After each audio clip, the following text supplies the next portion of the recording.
எல்லாருக்கும் வணக்கம். மீண்டும் மெய்ப்பொருள் காண்க தளத்திற்கு எல்லாரையும் நான் வரவேற்கிறேங்க. இன்னைக்கு அப்டேட்ஸ் பார்த்தோம்னா, நிஃப்டி 50ல ரீஷஃப்லிங் நடக்கிறதுக்கு வாய்ப்புகள் இருக்கு அப்படின்ற மாதிரி செய்திகள் வந்திருந்தது இல்லையா? ஸோ ரீஷஃப்லிங் நடந்தது அப்படின்னா, இண்டிகோ, தென் பிஎஸ்சி லிமிடெட்க்கு ஒரு பேசிவ் இன்ஃப்ளோ இருக்கும். இண்டிகோ எடுத்துக்கிட்டோம்னா ஒரு $516 மில்லியன், தென் பிஎஸ்சி லிமிடெட்க்கு $496 மில்லியன் பேசிவ் இன்ஃப்ளோ இருக்கும். மேக்ஸ் ஹெல்த் கேரும் நிஃப்டி 50க்குள்ள வர்றதுக்கான வாய்ப்புகள் இருக்கு. ஸோ அதுக்கும் ஒரு $407 மில்லியன் இன்ஃப்ளோ இருக்குங்க உள்ள வந்தது அப்படின்னா. ஆனா ரெண்டு கம்பெனி வெளில போறது கன்ஃபார்ம் அப்படின்ற மாதிரி தெரியுது. ஹீரோ, இண்டஸ்இண்ட். ஹீரோவை பொறுத்த வரைக்கும் பேசிவ் அவுட்ஃப்ளோ ஒரு $253 மில்லியன், இண்டஸ்இண்ட் வந்து ஒரு $244 மில்லியன் பேசிவ் அவுட்ஃப்ளோ இருக்கும். அடுத்து இண்டஸ்இண்ட் பேங்க் எடுத்துக்கிட்டோம்னா கம்பெனி வந்து ஒரு 6,000 to 7,000 crore micro finance loan புக்கை ஸ்கேன் பண்ண ஆரம்பிச்சிட்டாங்க. என்ன காரணத்தினால அப்படின்னா இம்ப்ராப்பர் லெண்டிங் ப்ராக்டிசஸ். இந்த இம்ப்ராப்பர் லெண்டிங் ப்ராக்டிசஸ் அப்படின்னா ஒரு ஃபேமிலி இருக்கும். அந்த ஃபேமிலியில ஒய்ஃபுக்கு வந்து ஒரு ₹20,000 வந்து கடன் கொடுத்துருந்தாங்க அப்படின்னா, மறுபடியும் அதே ஃபேமிலியில ஹஸ்பண்டுக்கு ஒரு ₹20,000 பணம் கொடுக்கறது. ஒய்ஃப் வந்து பணத்தை திருப்பி செலுத்த ஆரம்பிக்கிறதுக்கு முன்னாடியே இந்த மாதிரியான மைக்ரோ ஃபினான்ஸ் லோன் புக்கை ஸ்கேன் பண்ணிக்கிட்டு இருக்காங்க இண்டஸ்இண்ட் பேங்க். இது எல்லாமே ஸ்மால் டிக்கெட்ஸ் அன்செக்யூர்ட் லோனுங்க. நம்ம பொறுத்துறது தான் பார்க்கணும் இந்த ஸ்கேன்ல என்னென்ன விஷயங்கள்லாம் வெளில வருது அப்படின்னு சொல்லிட்டு. அடுத்து HCL டெக்னாலஜிஸ் ஏஎம்டி கூட ஒரு பார்ட்னர்ஷிப் போடுறாங்க. Advanced micro devices. இவங்க வந்து குளோபல் செமிகண்டக்டர் கெயின். எதுக்கு இந்த பார்ட்னர்ஷிப் போடுறாங்க அப்படின்னா இன்னோவேஷன் லேப் ரெடி பண்றதுக்கு, தென் ட்ரைனிங் ப்ரோக்ராம்ஸ் வந்து கண்டக்ட் பண்றதுக்கு. எந்தெந்த ஏரியாஸ்ல எல்லாம் இவங்க பார்ட்னர்ஷிப் போட்டு ஒர்க் பண்ணுவாங்கன்னா cloud solutions, digital transformation and artificial intelligence. அடுத்து தாமஸ் குக் நிறுவனம் எடுத்துக்கிட்டோம்னா கிறிசல் வந்து அவங்களோட ரேட்டிங்கை அப்கிரேட் பண்ணியிருக்காங்க. Long term rating, corporate credit rating ரெண்டையுமே அப்கிரேட் பண்ணியிருக்காங்க. கிறிசல் ஏற்கனவே ஏஏ ஸ்டேபிள் அப்படின்ற ரேட்டிங்ல இருந்து இப்ப கிறிசல் ஏஏ பாசிட்டிவ் அப்படின்ற ரேட்டிங்க்கு அப்கிரேட் பண்ணியிருக்காங்க. ஸோ இந்த அப்கிரேட்க்கு என்ன காரணம் அப்படின்னா கம்பெனியோடைய பெர்ஃபார்மன்ஸ் போன வருஷம் 11% ரெவன்யூ க்ரோத் இருந்தது, நல்ல ப்ராஃபிட்டும் காட்டியிருந்தாங்க, அவங்கள்ட்ட கேஷ் ரிசர்வ்ஸும் இருக்கு. அதனால கிறிசல் வந்து அப்கிரேட் பண்ணியிருக்காங்க. இது தாமஸ் குக்கு நல்ல செய்தி. அடுத்து Tata power Delhi distribution Japanese நாட்டு நிறுவனம் நிசான் எலக்ட்ரிக் கம்பெனி லிமிடெடோட கை கோர்த்துக்கிட்டு இந்தியாவிலே ஃபர்ஸ்ட் மைக்ரோ சப்ஸ்டேஷன்ஸை கமிஷன் பண்ணியிருக்காங்க பவர் வால்டேஜ் டிரான்ஸ்ஃபார்மர்ஸை யூஸ் பண்ணி. இதனால என்ன அட்வான்டேஜ் அப்படின்னா கன்சூமர்ஸ்க்கு ரிலையபிள் பவர் சப்ளை கொடுக்க முடியும் அட் வெரி லோ காஸ்ட். அடுத்து இந்த ஜுவல்லரி பிசினஸ் ஸ்டாக் பத்தி நிறைய கேள்விகள் வருது இல்லையா? நம்ம இன்னைக்கு 3 ஜுவல்லரி ஸ்டாக்ஸை டிஸ்கஸ் பண்ணலாங்க. ஃபர்ஸ்ட் தங்கமயில் ஜுவல்லர்ஸ், தென் சென்கோ கோல்டு, தென் பிஎன்ஜி ஜுவல்லர்ஸ். இந்த மூணையும் பத்தி டிஸ்கஸ் பண்ணுவோம். ஃபர்ஸ்ட் தங்கமயில் ஜுவல்லர்ஸ் எடுத்துக்கிட்டோம்னா கம்பெனியோட வேல்யூவேஷன் 30 டைம்ஸ் ஏர்னிங்ஸோட அதிகமா இருக்குங்க. ஒரு 40 to 45 டைம்ஸ் இருக்கு. கம்பெனி ஃபினான்ஷியல் 26ல எங்களோட ரெவன்யூ வந்து 25% இருக்கும் ரெவன்யூ க்ரோத் அப்படின்னு சொல்லியிருக்காங்க. இப்போ சமீபத்தில் ஒரு 2 ஸ்டோர் ஓப்பன் பண்ணாங்க சென்னையில். ஃபினான்ஷியல் 26 பொறுத்த வரைக்கும் 8 ஸ்டோர்ஸ் நாங்கள் ஓப்பன் பண்ணுவோம்னு சொல்லியிருந்தாங்க.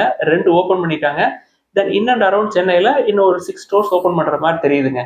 மொத்தமாக கம்பெனிக்கு நம்பர் ஆஃப் ஸ்டோர்ஸ் எடுத்துக்கிட்டோம்னா 62 ஸ்டோர்ஸ் இருக்கு. அடுத்து சென்கோ கோல்டு எடுத்துக்கிட்டோம்னா கம்பெனியோட வேல்யூவேஷன் 35 டைம்ஸ் ஏர்னிங்ஸ் இருக்குங்க. 2.78 டைம்ஸ் பிரைஸ் டு புக் இருக்கு. டெட் டு ஈக்விட்டி 1.05 இருக்கு. குறிப்பா இந்த கோல்டு அண்ட் ஜுவல்லரி பிசினஸ் பண்றவங்கள்ட்ட இந்த டெட் டு ஈக்விட்டியை நம்ம பெருசா பார்க்க வேண்டிய தேவையில்லை. சென்கோ கோல்டை பொறுத்த வரைக்கும் கொல்கட்டா பேஸ்டு கம்பெனிங்க. இந்தியாவுடைய ஈஸ்டர்ன் பார்ட்ல அவங்களோட ஃபுட் பிரிண்ட்ஸ் அப்படின்றது ஸ்ட்ராங்கா இருக்கு. இப்போ அவங்க என்ன சொல்றாங்க, நாங்க நார்த்தன் இந்தியால தென் ஈஸ்டர்ன் இந்தியால ஃபர்தரா ஸ்டோர்ஸை டெவலப் பண்ணுவோம் அப்படின்னு சொல்லியிருக்காங்க. சென்கோ கோல்டு பொறுத்த வரைக்கும் அவங்கள்ட்ட ஓன் ஸ்டோர்ஸ் இருக்கு, தென் பிரான்சைசி மாடலையும் அவங்க ஃபாலோ பண்றாங்க. ஃபினான்ஷியல் 26 பொறுத்த வரைக்கும் 18 to 20 நியூ ஸ்டோர்ஸ் நாங்கள் ஓப்பன் பண்ணுவோம். இதுல 7 to 8 ஓன்டு ஸ்டோர்ஸா இருக்கும். ரிமைனிங் வந்து பிரான்சைசி மாடல்ல நாங்கள் எக்ஸ்பேண்ட் பண்ணுவோம் அப்படின்னு சொல்லியிருக்காங்க. நம்ம ஏற்கனவே சொல்லியிருந்தோம் கம்பெனியை பொறுத்த வரைக்கும் ஈஸ்டர்ன் பார்ட் ஆஃப் இந்தியாவில் அவங்க ஸ்ட்ராங்கான ஃபுட் பிரிண்ட்ஸ் வச்சிருக்காங்க அப்படின்னு சொல்லிட்டு. ஈஸ்டர்ன் பார்ட்ஸ் இல்லாமல் ரெஸ்ட் ஆஃப் இந்தியாவில் அவங்களோட ரெவன்யூ வந்து 25% இருக்குங்க. இந்த 25% ஃபினான்ஷியல் 30க்குள்ள நாங்கள் 40% கூட்டுவோம் அப்படின்னு சொல்லியிருக்காங்க. ஸோ இவங்க ரெவன்யூவை கூட்டுறதுக்காக ஈஸ்டர்ன் பார்ட் தவிர ரெஸ்ட் ஆஃப் இந்தியாவில் இன்னும் ஸ்டோர்ஸ் ஓப்பன் பண்ணுறதுக்கு சான்ஸ் நிறையா இருக்குங்க. இப்போதைக்கு கம்பெனியை பொறுத்த வரைக்கும் ஒரு 120 ஷோரூம்ஸ் இருக்கு 17 ஸ்டேட்ஸ்ல. துபாயில் ஒரு ஸ்டோர் இருக்கு. ஃபினான்ஷியல் 26 பொறுத்த வரைக்கும் H1 ஃபினான்ஷியல் 26, அதாவது ஃபர்ஸ்ட் 6 மாசம் எடுத்துக்கிட்டோம்னா எங்களோட ரெவன்யூ க்ரோத் வந்து 18 to 20% நாங்கள் எக்ஸ்பெக்ட் பண்றோம் அப்படின்னு சொல்றாங்க சென்கோ கோல்டு. கம்பெனியோட பெர்ஃபார்மன்ஸ் பார்த்தோம்னா ஃபினான்ஷியல் 25ல ரெவன்யூ க்ரோத் வந்து 21% இருந்திருக்கு. ஃபினான்ஷியல் 24 கம்பேர் பண்றப்ப டோட்டல் டர்ன் ஓவர்ல டைமண்டோடைய டர்ன் ஓவர் வந்து 10% இருந்திருக்குங்க. கம்பெனியோட ஷேர் ஹோல்டிங் பேட்டர்ன் எடுத்து பார்த்தோம்னா எஃப்ஐஐஸ், மியூச்சுவல் ஃபண்ட்ஸ் எல்லாமே வந்து ஸ்டேக்கை குறைக்கிறாங்க. பட் என்ன நல்ல செய்தி அப்படின்னா Q4 ஃபினான்ஷியல் 25ஓட முடிவில் ப்ரமோட்டர்ஸ் அவங்களோட ஹோல்டிங்ஸை இன்க்ரீஸ் பண்ணியிருக்காங்க. அடுத்து பிஎன்ஜி ஜுவல்லர்ஸ் எடுத்துக்கிட்டோம்னா ஒரு 34 டைம்ஸ் ஏர்னிங்ஸ் இருக்கு. டெட் டு ஈக்விட்டி 0.60 இருக்குங்க. பிரைஸ் டு புக் 5 டைம்ஸ்க்கு பக்கமா இருக்கு. அவங்க ஃபினான்ஷியல் 26க்கு ஒரு 27 to 30% வால்யூம் க்ரோத் வந்து டார்கெட்டாக ஃபிக்ஸ் பண்ணியிருக்காங்க. ஃபினான்ஷியல் 25 முடிவில் கம்பெனிக்கு வந்து ஒரு 53 ஸ்டோர்ஸ் இருக்கு. வேல்யூவேஷன் வைஸ் பார்த்தோம் அப்படின்னா தங்கமயில், சென்கோ கோல்டு, பிஎன்ஜி எல்லாமே வந்து காஸ்ட்லியா தான் தெரியுது. பட் பிஎன்ஜி, சென்கோ கம்பேர் பண்றப்ப தங்கமயில் ரொம்ப காஸ்ட்லிங்க. ஆனா என்னைய பொறுத்த வரைக்கும் இந்த 3 பங்குகள்லையுமே கொஞ்சம் வெயிட் அண்ட் வாட்ச் அப்ரோச்சா ஃபாலோ பண்ணலாம் அப்படின்னு நினைக்கிறேன். இன்னும் கொஞ்சம் குறையிறதுக்கான வாய்ப்புகள் இருக்கிற மாதிரி எனக்கு தெரியுது. அடுத்து ஹிண்டால்கோ எடுத்துக்கிட்டோம்னா கம்பெனி வந்து ஒரு US based speciality aluminium manufacturer AluChem அப்படின்ற கம்பெனியை அக்வயர் பண்ணியிருக்காங்க ஒரு $125 பில்லியன். இது ஹிண்டால்கோவுக்கு நல்ல செய்தி. ஹிண்டால்கோ இப்பயுமே கன்சிடர் பண்ற லெவல்ல தாங்க இருக்கு. அடுத்து கேபிஐ டெக்னாலஜிஸ் எடுத்துக்கிட்டோம்னா கம்பெனி வந்து கேஷ் சாஃப்ட் அக்விசிஷனை இந்த குவார்டர் முடிகிறதுக்குள்ள நாங்கள் க்ளோஸ் பண்ணிடுவோம் அப்படின்னு சொல்லியிருக்காங்க. ஸோ இந்த அக்விசேஷன் மூலமா கேபிஐடி டெக்னாலஜிஸ் உடைய ஃபினான்ஷியல் இயர் 26 உடைய க்ரோத் 4% வந்து அதிகமாக இருக்குங்க. ஸோ இந்த அக்விசேஷன் வந்து ட்ரக் அண்ட் ஆஃப் ஹைவே செக்மெண்ட்ல இவங்க ஸ்ட்ரென்தன் பண்ணும். இது போக கேபிஐடி உடைய பிசினஸ் அப்டேட்டும் வந்திருக்குங்க. யூரோப்பை பொறுத்த வரைக்கும் பாசிட்டிவ் ட்ரெண்ட் தெரியுது. ஆனா யூஎஸ், ஏஷியாவை எடுத்துக்கிட்டோம் அப்படின்னா இன்னுமே அன்சர்டைனான சுச்சுவேஷன் தான் இருக்கு அப்படின்னு சொல்றாங்க. அது போக Q4 ஃபினான்ஷியல் இயர் 25ல அவங்களுக்கு ஒரு ஒன் டைம் கெயின் கிடைச்சது இல்லையா, அது மாதிரி Q1 ஃபினான்ஷியல் இயர் 26ல நம்ம எதிர்பார்க்க முடியாது அப்படின்னு சொல்லியிருக்காங்க. அதர் இன்கம் வந்து குறையறதுக்கான வாய்ப்புகள் இருக்கும் அப்படின்னு சொன்னதுனால நேற்று ஷேர் பிரைஸ் வந்து ஒரு 5% பக்கமா இறங்கி இருக்கும்னு நினைக்கிறேங்க. ஓவராலாவே நேற்று மார்க்கெட் நல்லா ஏறி இறங்கி இருந்துச்சு. நம்ம நேத்தே சொல்லியிருந்தோம் எஃப்ஐஎஸ்க்கு நம்ம ஏற்றி கொடுத்தோம், அவங்க இறக்கிட்டாங்க. நேற்று எஃப்ஐஐஸ் ஒரு 5266 crores worth of shares cash செக்மெண்ட்ல வித்துருக்காங்க. டிஐஸ் ஒரு 5200 crore ஒர்த் ஆஃப் ஷேர்ஸை வாங்கியிருக்கிறாங்க. அதே மாதிரி சர்வதேச சந்தையில் எடுத்துக்கிட்டோம்னா நேற்று அமெரிக்க சந்தை பயங்கரமா ஏறி இருந்ததுங்க. என்ன காரணம் அப்படின்னா இந்த மிடில் ஈஸ்ட்ல இருக்கக்கூடிய டென்ஷன் வந்து தணிஞ்சிருச்சு. 2 பேருமே போரை நிறுத்திக்கலாம் அப்படின்னு சொல்லி ஒரு முடிவுக்கு வந்துட்டாங்க. அதனால பிரெண்ட் க்ரூடோட பிரைஸ் பயங்கரமா கீழே இறங்கிடுச்சுங்க. ஸோ க்ரூட் ஆயில் பிரைஸ் இறங்கினதுனால ருப்பி வந்து கெயின் ஆயிடுச்சு. அமெரிக்க டாலருக்கு நிகரான இந்திய ரூபாயோட மதிப்பு 85.95 இந்திய ரூபாயா இருந்தது நான் கடைசியா பாக்குறப்ப. அதே மாதிரி கோல்டு எடுத்துக்கிட்டோம்னாலும் 22 கேரட் கோல்டு பெர் கிராம் இன்னைக்கு ஒரு $25 விலை இறங்கி இருக்குங்க. 9070ல ட்ரேட் ஆகிட்டு இருக்கு. இன்னும் கொஞ்சம் கீழே வர்றதுக்கான வாய்ப்புகள் கூட இருக்கலாம். என்ன காரணம் அப்படின்னா யூஎஸ் பெடரல் ரிசர்வுடைய சேர்மன் ஜெரோம் பவல் அவர்கள் என்ன சொல்றாங்க, இன்னுமே நம்ம வந்து வெயிட் அண்ட் வாட்ச் அப்ரோச்ல தான் இருக்கோம். நம்ம அவசரப்பட்டு இன்ட்ரெஸ்ட் ரேட்ஸை கட் பண்ண தேவையில்லை. எனக்கு இன்னுமே இந்த எக்கனாமிக் அன்சர்டனிட்டியில கிளாரிட்டி தேவைப்படுது அப்படின்னு சொல்லியிருக்கிறாரு. அடுத்து ஐபிஓ அப்டேட்னு பார்த்தோம்னா ஹெச்டிபி ஃபினான்ஷியல் சர்வீசஸோட ஐபிஓ இன்னிலிருந்து சப்ஸ்கிரிப்ஷனுக்கு ஓப்பன் ஆகுது இல்லையா. ஹெச்டிஎஃப்சி பேங்க் ஷேர் ஹோல்டர்ஸ்க்கு ஒரு 10% ரிசர்வேஷன் இருக்கிற மாதிரி தெரியுதுங்க. 10% ஆர் 1250 crores. ஜூன் 19 அன்னைக்கு அவங்களோட டிமேட் அக்கௌண்ட்ல ஹெச்டிஎஃப்சி பேங்க் ஷேர்ஸ் அவங்கள்ட்ட இருந்தது அப்படின்னா அவங்க இந்த ரிசர்வேஷன் மூலமா சப்ஸ்கிரைப் பண்ணலாம். ரீட்டைல் இன்வெஸ்டர்ஸ் நம்மள மாதிரி இன்வெஸ்டர்ஸ் வந்து மேக்ஸிமம் 13 லாட்ஸ் வரைக்கும் நம்ம அப்ளை பண்ண முடியுங்க. ஒரு லாட்டுக்கு வந்து 20 ஷேர்ஸ் நம்ம அப்ளை பண்ணலாம் 14,800 rupeesக்கு. அடுத்து மணப்புரம் ஃபினான்ஸ் எடுத்துக்கிட்டோம்னா பெயின் கேபிட்டலுக்கு மணப்புரம் ஃபினான்ஸ்ல இருந்து ஒரு 18% ஸ்டேக்கை வாங்குறதுக்கு Competition Commission of India green signal காட்டிட்டாங்க. இதுக்காக அவங்க ஒரு 4000 crores பக்கமா ஸ்பெண்ட் பண்ணி அந்த 18% ஸ்டேக் எடுப்பாங்க மணப்புரம்ல. அடுத்து ஜேஎல்ஆர் எடுத்துக்கிட்டோம்னா கம்பெனியுடைய சிஎஃப்ஓ பாலாஜி அவர்கள் என்ன சொல்றாங்க, இந்த டாரிஃப் ஹைக் அதாவது இது வரைக்கும் 2.5% இருந்தது, இப்ப ட்ரம்ப் அவர்கள் வந்து 27.5% மாத்தினாரு. யூஎஸ் யூகே டீல்ல இந்த டாரிஃப் அப்படின்றது இப்ப 10% இருக்குங்க. ஸோ இந்த டாரிஃப்னால எங்களுக்கு வால்யூம் ஷ்ரிங்க் ஆகும், அதுல எந்த சந்தேகமே இல்லை. என்ன காரணம் அப்படின்னா கிட்டத்தட்ட யூகேல இருந்து யூஎஸ்க்கு 1 லட்சம் வண்டி போகுதுங்க ஒரு வருஷத்துக்கு. இந்த ஸ்டீப் டாரிஃபை தவிர்க்கிறதுக்காக யூஎஸ்ல போய் ஒரு பிளான்ட் ஜேஎல்ஆர் பிளான்ட்டை போடணும் அப்படின்ற திட்டம் இப்போதைக்கு எங்கள்கிட்ட இல்லை அப்படின்னு சொல்லியிருக்காங்க.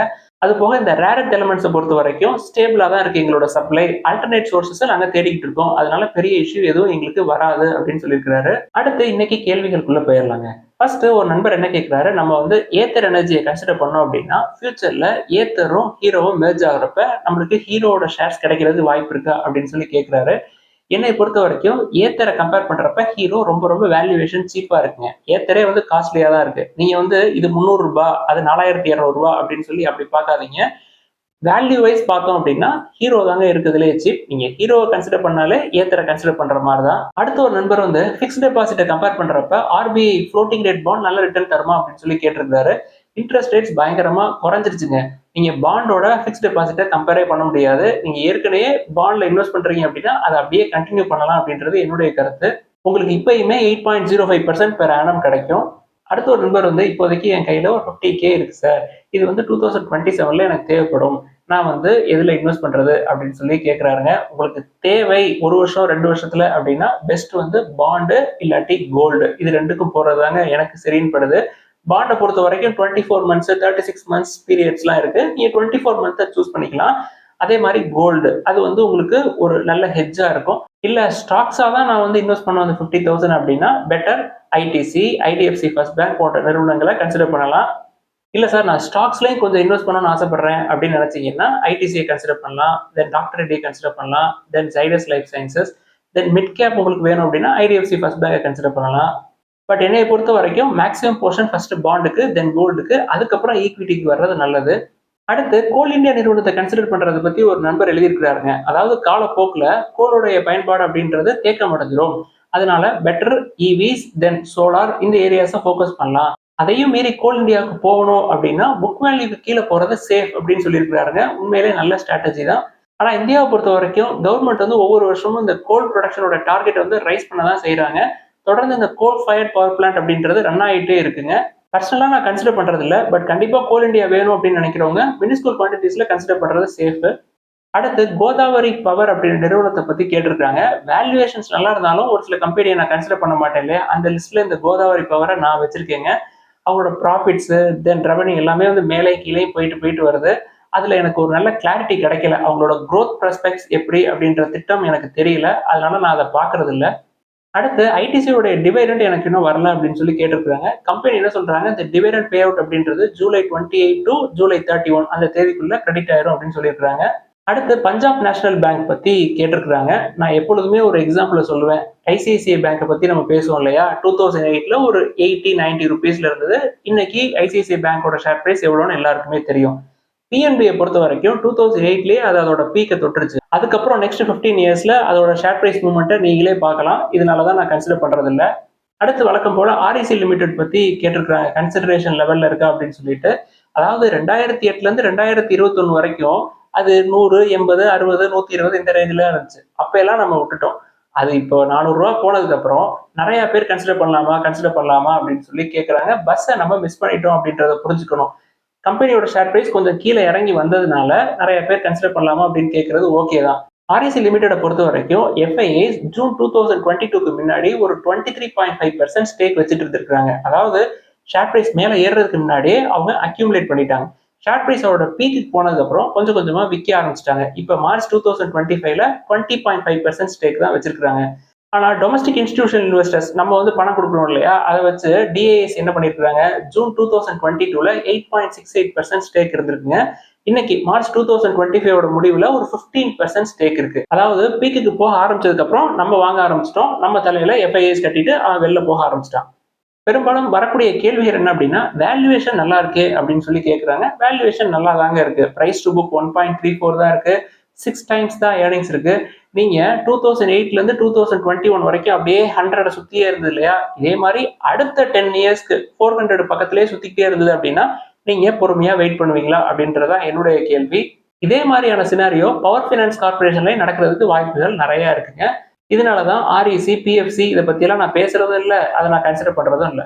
இதெல்லாம் தான் இன்னைக்கு டிஸ்கஸ் பண்ணணும்னு நினைச்சோம். ஏதாவது சந்தேகங்கள் கேள்விகள் இருந்தா எல்லாத்தையும் எழுதுங்க. தொடர்ந்து டிஸ்கஸ் பண்ணுவோம். எல்லாருக்கும் நன்றி.